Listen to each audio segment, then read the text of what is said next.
माया का अध्ययन वैकल्पिक है, इससे कोई ज्ञान नहीं मिलता, ये विज्ञान है।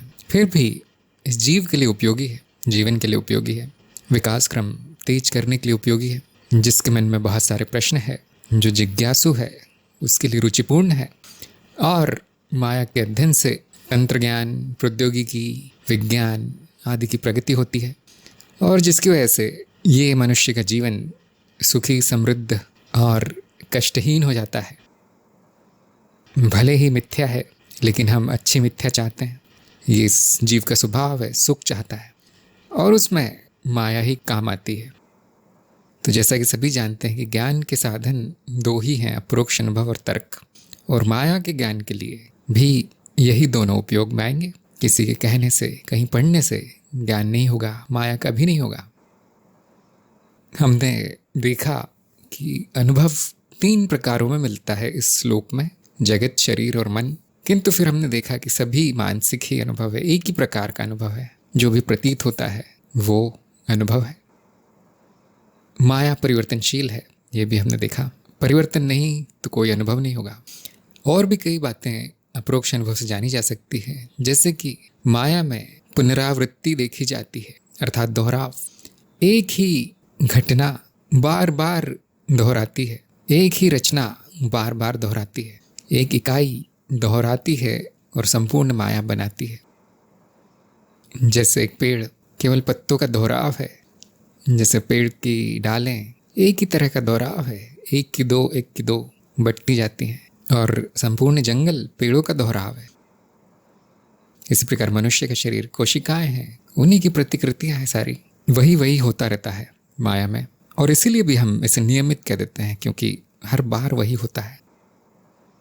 माया यौगिक है, जिसका मतलब है कि छोटी रचनाएं जुड़कर बड़ी रचनाएं बनाती हैं। जैसे कि हमने अभी उदाहरण भी दिया, छोटी छोटी इकाइयां जुड़कर जटिलता पैदा करती हैं, और वो जटिलता योग से आती है, जोड़ से आती है। संपूर्ण वस्तु को, संपूर्ण अनुभव को छोटे छोटे अनुभव में या फिर इकाइयों में बांटा जा सकता है, छोटी छोटी घटनाओं में बांटा जा सकता है।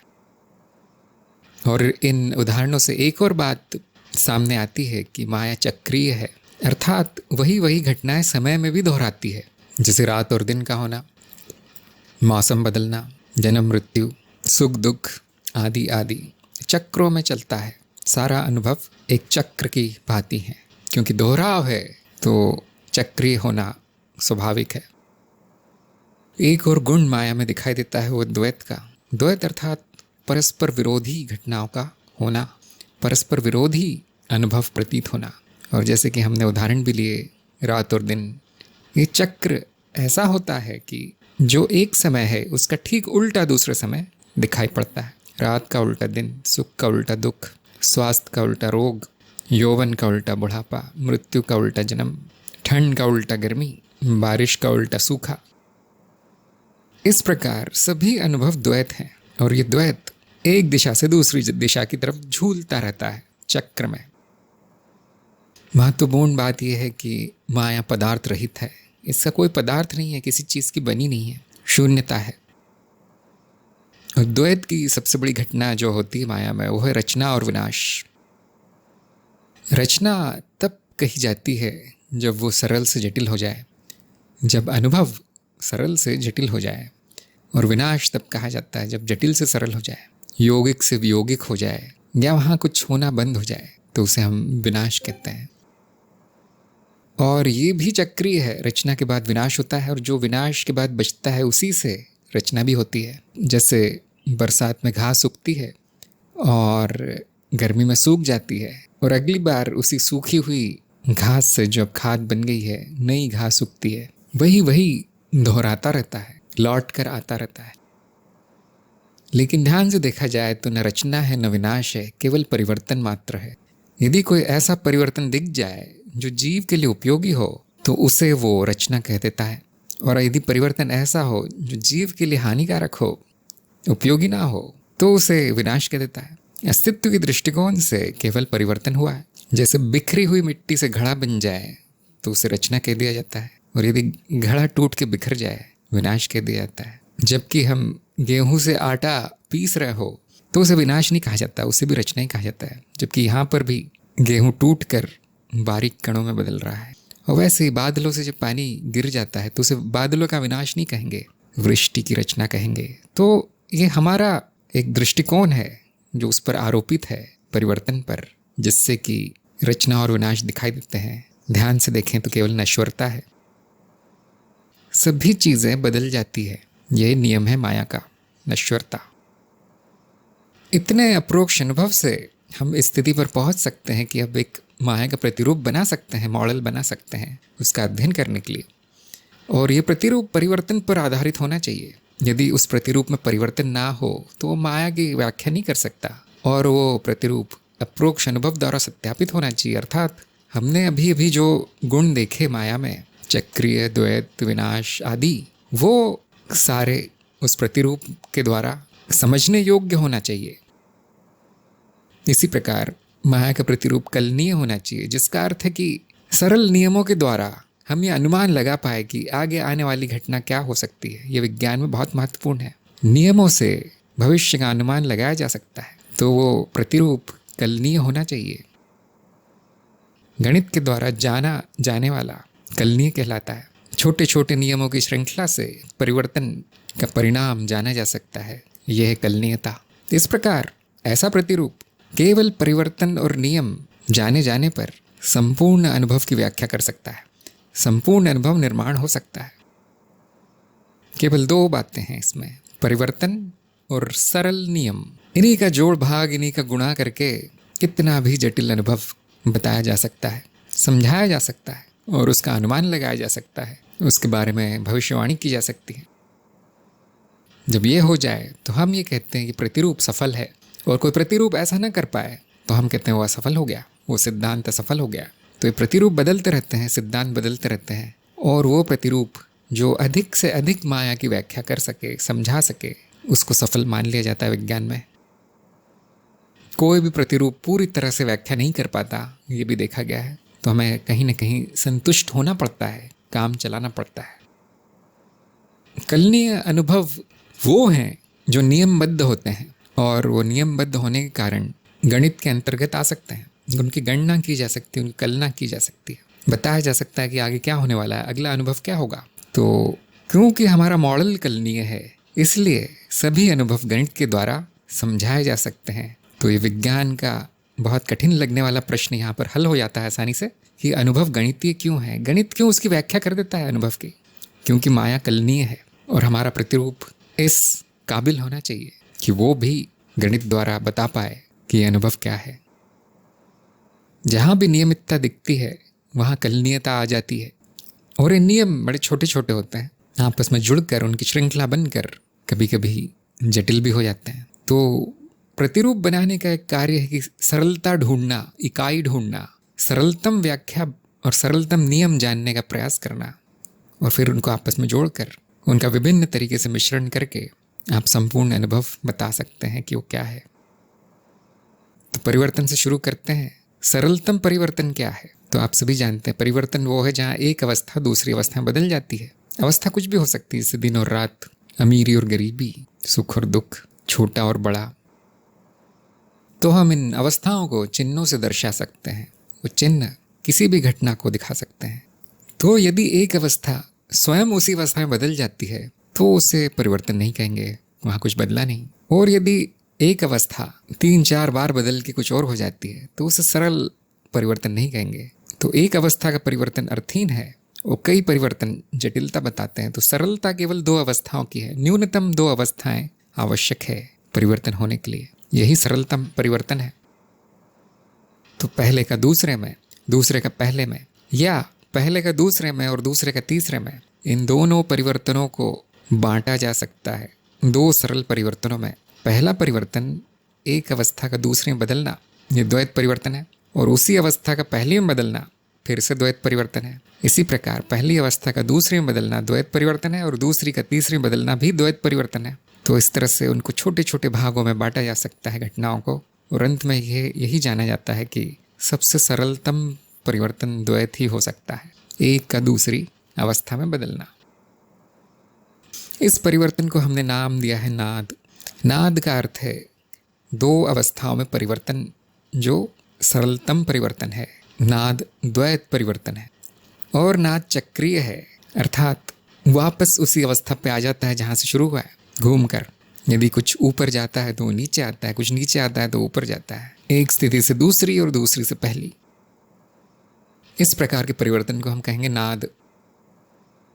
और हम ये जानेंगे कि अनुभव या सभी घटनाएं इस द्वैत परिवर्तन से ही निर्मित है, नाद से ही निर्मित है, ऐसा हम कहते हैं। या अधिक सटीक शब्दों में सभी घटनाओं की व्याख्या इस नाद के द्वारा की जा सकती है, जो दो अवस्थाओं में चक्रीय परिवर्तन है। ध्यान दीजिए कि ये परिवर्तन अनियमित नहीं है, एक अवस्था से दूसरा, दूसरी से तीसरा, तीसरी, ऐसा नहीं है, चक्रीय है। उसका चक्रीय होना आवश्यक है नाद का, नहीं तो हमारा मॉडल सफल नहीं हो पाएगा, वो माया की चक्रीयता को दर्शा नहीं पाएगा। तो हमें बस इतना सा ही चाहिए, यहीं से शुरुआत हो सकती है माया के अध्ययन की। बस नाद है और वो दो नियमों से बंधा है, एक कि वो द्वैत है, दो अवस्थाओं का परिवर्तन है, दूसरा वो चक्रीय है। इतना सा नियम चाहिए और संपूर्ण माया की व्याख्या की जा सकती है। ये आपको बहुत आश्चर्यजनक लगेगा, लेकिन माया भी बड़ी सरल है, उसमें जटिलता यौगिकता की वजह से आ गई है। जब सरल जुड़कर कुछ और बन जाता है तो जटिलता का अनुभव होता है। ऐसे तो नाद के कुछ भी बनने की आपस में जुड़कर अनंत संभावना है, किंतु हमारी बुद्धि केवल अर्थपूर्ण रचनाओं को ही देख पाती है।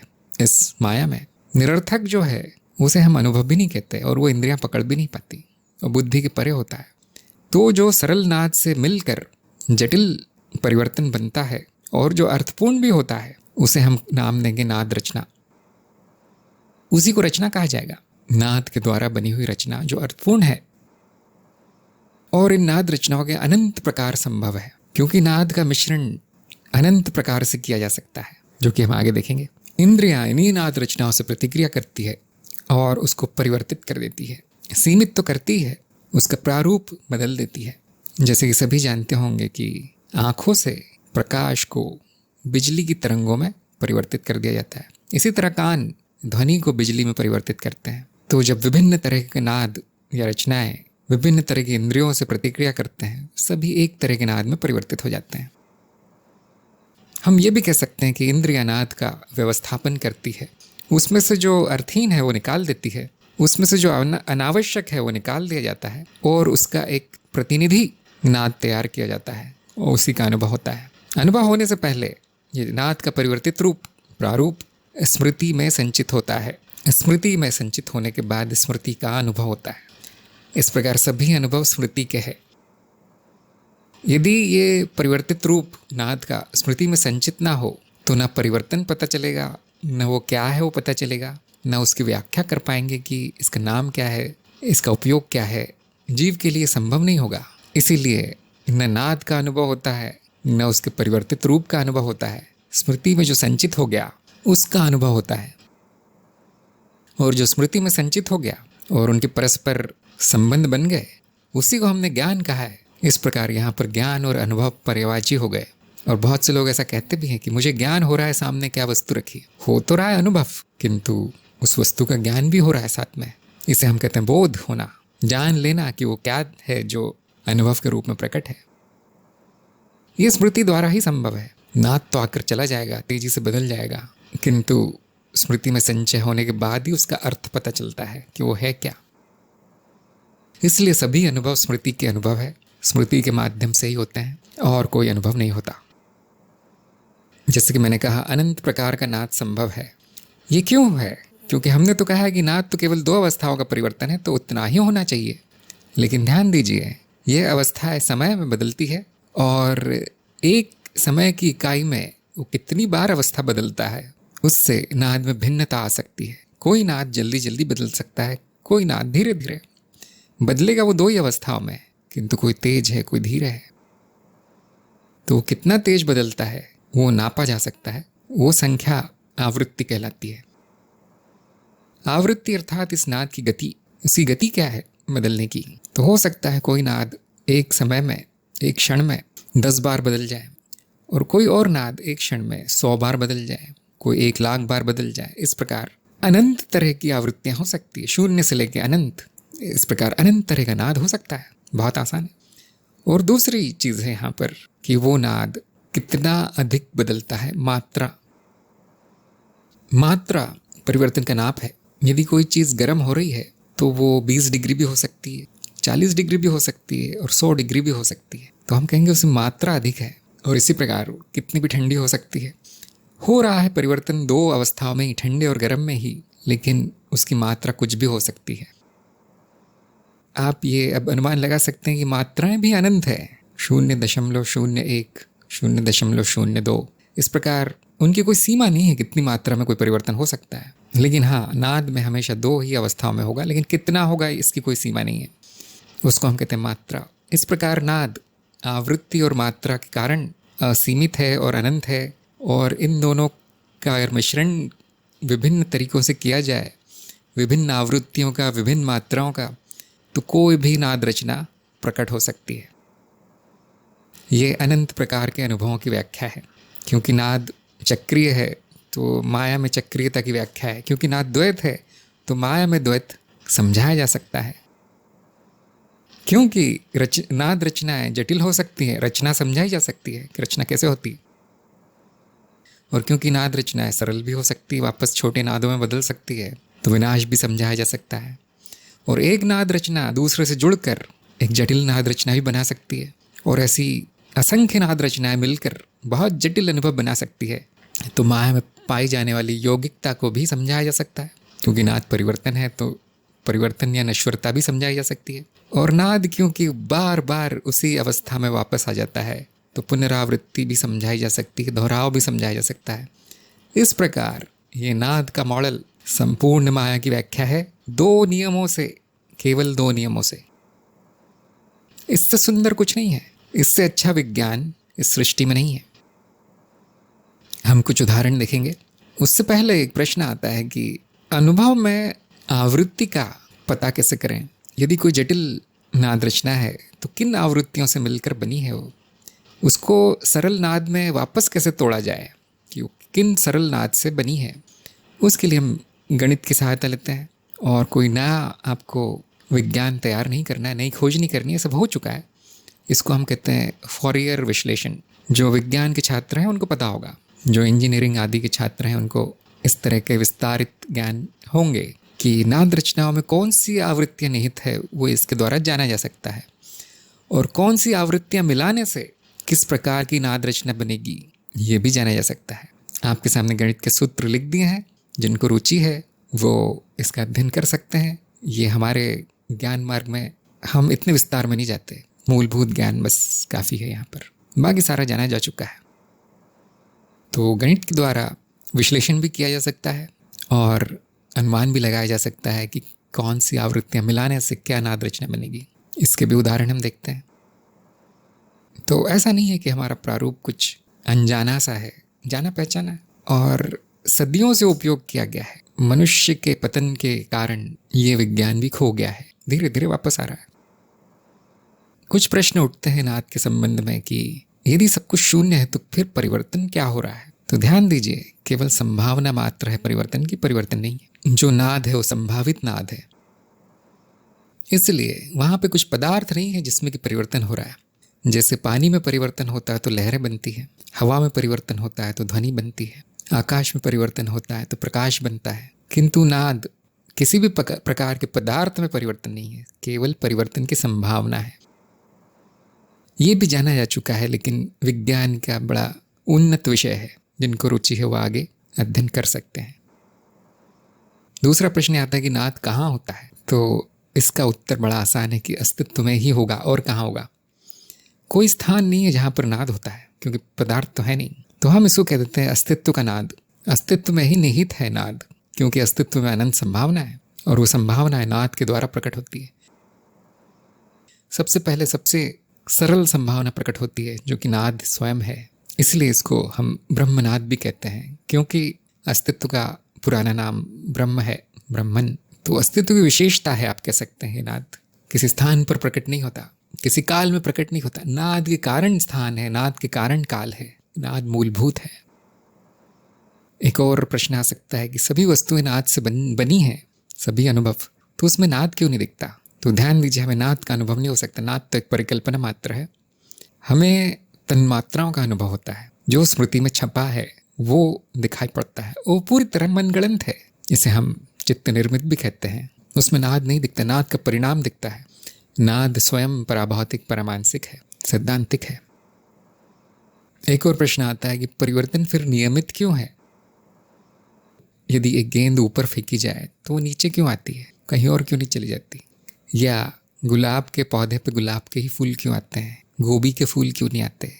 ये नियम क्यों है? ऐसा विज्ञान में प्रश्न आता ही है। उसका भी सरल उत्तर है कि हमारी इंद्रियां नियमित ही पकड़ती है, अनियमित को छान देती है क्योंकि उपयोगी नहीं है। नाद रचनाएं नियमित भी हो सकती है, अनियमित भी हो सकती है, जिसका तकनीकी शब्द है यादृच्छिक। किंतु हमें वही अनुभव होते हैं जो हमारे लिए अर्थपूर्ण है। मनुष्य के लिए हो सकता है कोई और जीव कुछ और अनुभव पकड़ रहा हो, लेकिन हो सकता है कि मनुष्य के लिए पूरी तरह से अर्थहीन हो। तो सभी नाद रचनाओं का अनुभव किया जा सकता है यदि इंद्रियां मंजूर करें। तो इंद्रियों को क्या मंजूर है? जो जीव के जीवन के लिए आवश्यक है उतना ही अनुभव होता है, सीमित होता है। नियमित को ही प्राथमिकता दी जाती है, अनियमित को अनदेखा कर दिया जाता है, नजरअंदाज कर दिया जाता है, क्योंकि किसी काम का नहीं है। सब कुछ है अस्तित्व में, किंतु इंद्रियों की छलनी से केवल नियमित ही आ पाता है। अब हम नाद के कुछ उदाहरण लेंगे ये दिखाने के लिए कि आवृत्ति क्या है, मात्रा क्या है और उनको कैसे जोड़ा जाता है। तो यहाँ पर नाद को एक तरंग के रूप में दिखाया जा रहा है जो दो अवस्थाओं में जाती है, ऊपर नीचे, और चक्रीय है।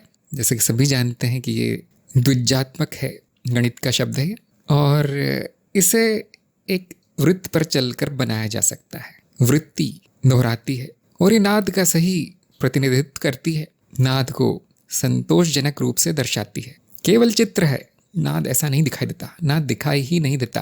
ध्यान दीजिए, केवल उदाहरण के लिए बताया जा रहा है। और इसकी आवृत्तियां घटाई बढ़ाई जा सकती हैं, और यदि अनेक आवृत्तियों वाली तरंगों को जोड़ दिया जाए तो किसी भी प्रकार की रचना निर्मित हो सकती है, किसी प्रकार का नाद निर्मित हो सकता है, जिसे हमने नाद रचना कहा है। और क्योंकि आवृत्ति कितनी भी हो सकती है और मात्रा भी कितनी भी हो सकती है, सभी आवृत्तियों की मात्रा स्वतंत्र रूप से बदल सकती है, तो अनंत संभावना है। न केवल नाद समय में दोहराता है, स्थान में भी दोहरा सकता है। जैसे खनिज में अणुओं का जमाव, या जैसे फर्श पर पत्थरों का जमाव, वही रचना दोहराती है स्थान में, लेकिन उनको भी समय में बदला जा सकता है। जैसे चित्र में प्रकाश की कितनी मात्रा है, उसको यदि मापा जाए और उसको तरंग के रूप में दिखाया जाए, अधिक मात्रा अधिक ऊंची, अंधकार नीचा, प्रकाश ऊंचा, और उसको एक छोर से दूसरे छोर तक ही दिखाया जाए, जिसे हम कहेंगे एक आयाम में, तो आप देखेंगे एक जटिल नाद रचना के समान है। और इस प्रकार सारा चित्र इन नाद रचनाओं का दोहराव है दूसरे आयाम में, दूसरी दिशा में। तो ये दृष्टि का अनुभव भी नाद रचनाओं से समझा जा सकता है। यहाँ पर जो तरंगें दिखाई जा रही हैं वो ध्वनि की हैं, और आप उसके करीब जाकर देख सकते हैं कि वो सभी नाद रचनाओं से ही बनी है, नाद ही उनके अंदर है। यही नाद कानों से टकराता है और ध्वनि का अनुभव दिलाता है। इसलिए कभी कभी नाद और ध्वनि को पर्यायवाची मान लिया जाता है। नाद किसी तरह की ध्वनि नहीं है, जो ध्वनि बनाता है वो नाद है। हमारा माया का प्रतिरूप कलनीय है, अर्थात परिवर्तन को किसी नियम से बांध दिया जाए तो कोई भी रचना बन सकती है। और यहाँ पर जो भी दिखाया जा रहा है इसी तरह की रचनाएं हैं, जो कि परिवर्तन को छोटे से नियम से बांध देने के कारण अपने आप प्रकट होती है। इसे हम तकनीकी भाषा में कहते हैं भग्न ज्यामिति, भग्नता। जैसे कि एक ही त्रिकोण को यदि बांटते जाएं, भग्न करते जाएं, तो हमें इस नियम के द्वारा एक परिवर्तन देखने को मिलेगा, जो कि एक बहुत ही जटिल और सुंदर आकृति बनाता है। और इन रचनाओं को देखकर ऐसा लगता है कि ये सत्य हैं, ऐसा लगता है कि प्राकृतिक हैं, और इससे अनुमान लगाया जा सकता है कि जो माया में दिख पड़ रहा है ठीक इसी प्रकार से हो रहा है, अर्थात हमारा माया का प्रतिरूप सफल है। अब हम इसमें और गहरे उतरेंगे।